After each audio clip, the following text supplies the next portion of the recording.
Hey guys, मेरा भी नवीन आप देखें नवीन टेक्निकल जोन। तो गाइस आज हम बात करेंगे पोको M5 के बारे में।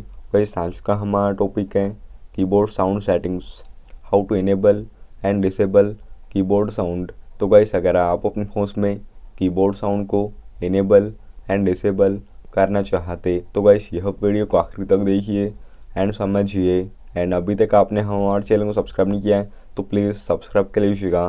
तो आप सेटिंग्स ओपन कर लीजिएगा एंड यहाँ पे आपको नीचे में देखिए एडिशनल सेटिंग्स पे क्लिक कर लीजिएगा एंड यहाँ पे आप देखिए लैंग्वेज एंड इनपुट पे क्लिक कर लीजिएगा। तो यहाँ पे आपको देखिए मैनेज कीबोर्ड पे क्लिक कर लीजिएगा एंड यहाँ पे आप देखिए जीबोर्ड पे क्लिक कर लीजिएगा। तो यहाँ पे आपको देखिए प्रेफरेंसेस पे क्लिक कर लीजिएगा। तो यहाँ पे आपको नीचे में देखिए साउंड ऑन की प्रेस ऑप्शन दिया जाता है, तो आप इसे ऑन कर लीजिएगा। तो गाइस जैसा आप इसे ऑन करेंगे तो आपके फ़ोन में कीबोर्ड साउंड इनेबल हो जाएगा। एंड अगर आप अपने फ़ोन में कीबोर्ड साउंड को डिसेबल करना चाहते तो इस स्टेप से देखिए आप कीबोर्ड साउंड को डिसेबल भी कर सकते। तो गाइस यह था आज का हमारा टॉपिक।